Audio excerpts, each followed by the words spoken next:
Estamos con el doctor José Luis López Cárdenas, quien se ha dado a la tarea de redescubrir y traernos al resto de los bajacalifornianos un lugar mágico, un lugar desconocido, pero un lugar que fue el centro de población más importante de la península de Baja California en el siglo XIX, El Álamo. Señor, gracias por platicar con nosotros. Al contrario, muchas gracias que me hayan hecho esta invitación para hablar de este poblado importantísimo en el desarrollo de lo que ahora es el estado de Baja California. Claro. ¿Dónde está el Álamo? El Álamo se encuentra al suroeste de Ensenada, no lejano de otro poblado que también fue minero y que ha desaparecido, como fue Real del Castillo. Y a un lado de Real del Castillo se encuentra el poblado hereditario de Real del Castillo. Este poblado se llama Ojos Negros, en la carretera que va de Ensenada a San Felipe. Después del kilómetro 86 hay una brecha como de 15 kilómetros hacia el oeste y nos lleva a ese lugar conocido como El Álamo. ¿Qué es el Álamo? ¿Qué fue el Álamo?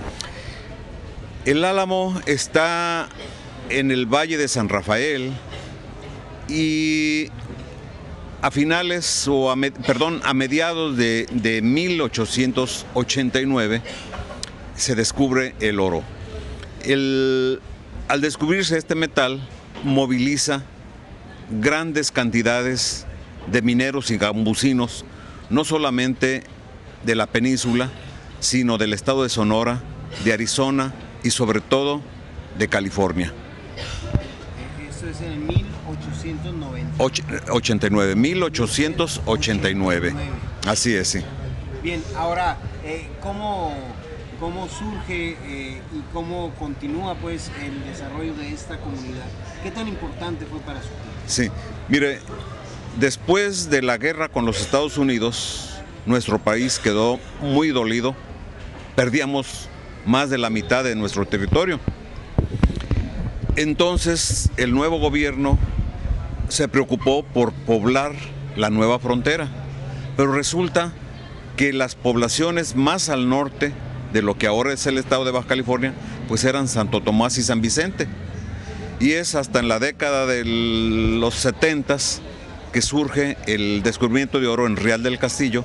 Entonces la capital del partido norte, que estaba en Santo Tomás, se cambia a Real del Castillo y dura ahí 10 años este gobierno, hasta que se agota el mineral. Para entonces, Ensenada, que era una población naciente también, que se inicia en la década de los 80s, se promueve el cambio de la capital a la población de Ensenada. Por esos años se descubre el oro y moviliza grandes cantidades, como le dije hace un momento, de gambusinos, a tal grado que se forma este poblado en base en asentamientos desordenados, forman un pequeño poblado, pero que en ese momento llegó a tener 5,000 habitantes, como no había otro poblado en toda la península con ese número de habitantes, aunque estos habitantes hayan durado pocos meses, porque al agotarse el oro, que andaban buscando el oro de placer, como se llama, pues se regresaron a sus lugares de origen. Pero en ese momento, pues quedó despoblado San Diego, la naciente Ensenada, todo el elemento masculino, pues emigraba en busca de una riqueza fácil. Claro. ¿Cómo era la vida en el Álamo? ¿Era una mezcla de entre americanos, mexicanos, indígenas, nativos, locales? ¿Cómo era? Curiosamente, la mayor cantidad de su población era de origen extranjero, norteamericanos, pero había un elemento muy numeroso, los chinos. Había otro elemento numeroso, los indígenas propios de California.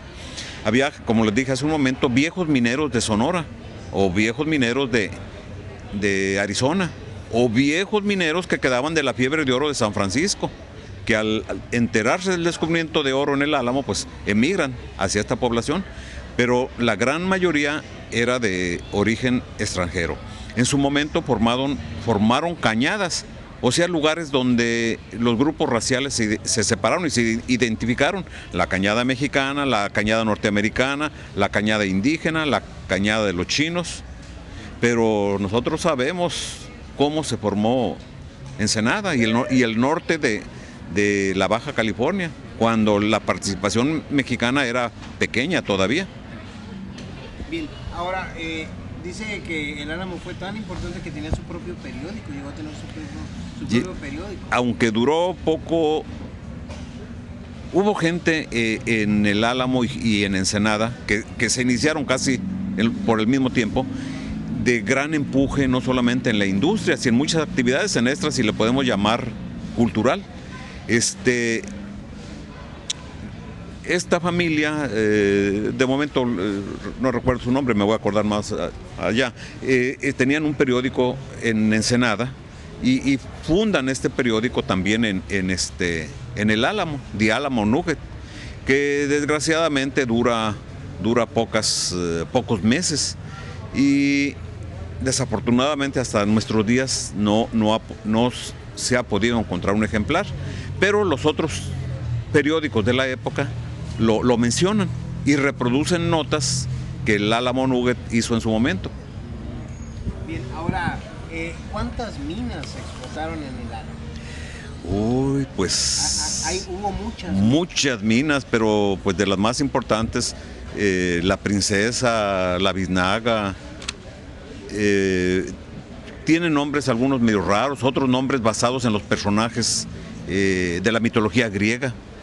Esas son las minas ya trabajadas en la forma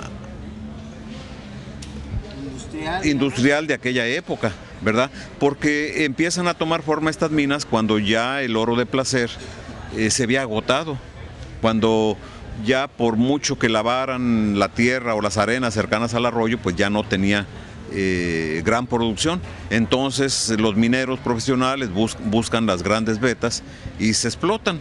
Se explotan en una forma grande hasta posiblemente 1905. De todas maneras, en el transcurso del siglo XX, siguió habiendo empresas trabajando la minería.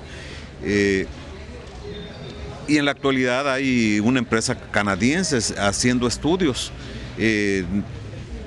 Creo que ha de haber bastante oro en el subsuelo. Lo que pasa es que está difícil obtenerlo. Claro. Ahora, este pueblo está abandonado. ¿Qué queda del pueblo? Podemos decir que casi es un pueblo fantasma. Tiene pocos habitantes. Han de quedar unos 10 posiblemente. La necesidad del trabajo los ha hecho emigrar a Ensenada, a Tijuana, a otros lugares. Pero en ciertas épocas la gente recurre, como en tantos lugares, no puede uno cortar su origen, su cordón umbilical, ¿verdad? Y se regresa al lugar de origen. En el final de este libro digo esto, ¿verdad? Que hay mucha posibilidad de que si un día hay un nuevo descubrimiento y ya en una forma actualizada con maquinarias modernas, pues se llegue a poblar otra vez el lugar. ¿Por qué el baja californiano debe conocer el Álamo? El Álamo fue un aporte económico para las nacientes poblaciones.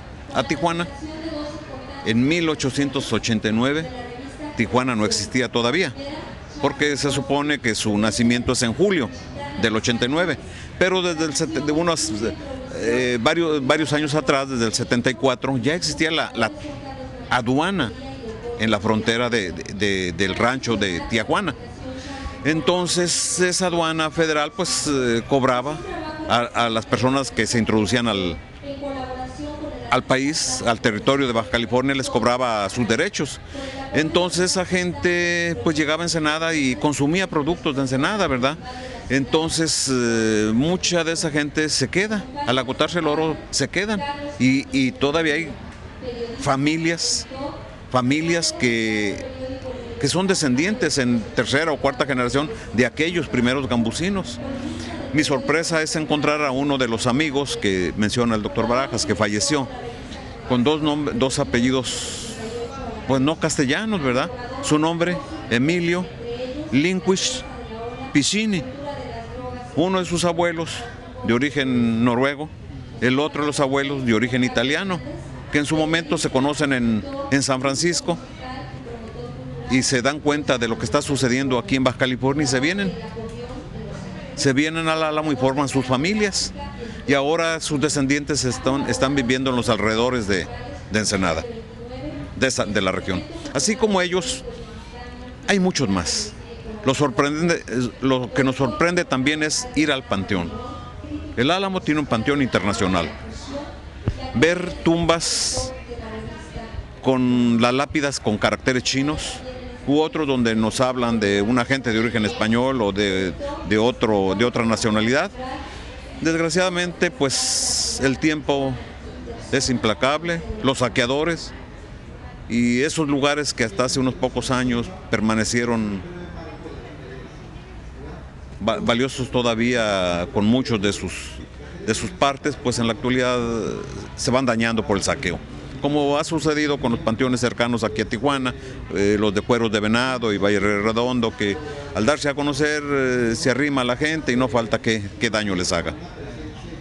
Ahora, ¿qué queda del Álamo actualmente? ¿Quedan casas? ¿Qué quedan las sí. de las minas? ¿Qué queda? Quedan el trazo de sus callecitas. Si nosotros nos vamos a Google y vía satélite vemos el mapa, pues vemos el trazo original todavía en ese mapa. A distancia lo podemos apreciar mejor.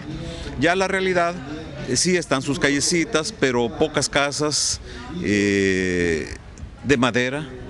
Hay unas pocas que se remontan al origen del Álamo, finales del siglo XIX. Las otras pues ya son del siglo XX, tipo cabañas que se van destruyendo porque eran de mineros pobres. Las grandes compañías, pues esa riqueza se la llevaron y no quedaron grandes construcciones en el poblado, excepto el molino de que le he hablado, ¿verdad? Ese está todavía ahí. Todavía está el molino. Ya está desnudo, le han robado sus láminas del techo y de los lados, pero la maquinaria, mucha es metálica y partes tiene madera, ¿verdad? Todavía perdura.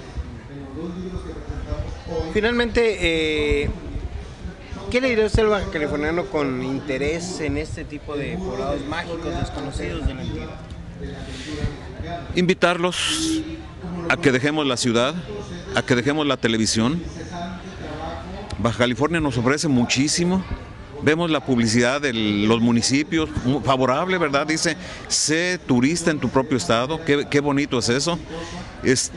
Todos los alrededores de Tijuana y de Ensenada son preciosos. Entrar al Valle de Guadalupe, qué cosa tan bonita. Ir a los lugares más al sur, aunque estén desolados, la belleza desértica también es preciosa. Nos ofrece tranquilidad y muchas cosas más. Empieza la primavera y el verano y vemos cómo los campos y los cerros se cubren con pequeñas florecitas cuando todavía no ha llovido o están con las últimas reservas de agua de las lluvias del invierno que han pasado, ¿verdad? Son muchas cosas la que nos ofrece Baja California. Y si somos nativos, con mayor razón. Si acabamos de llegar, pues hay que conocer. Y si estamos de paso, pues también no vayamos tras Disneylandia, que es una cosa superflua y de cartón, ¿verdad? Hay que conocer primero lo propio.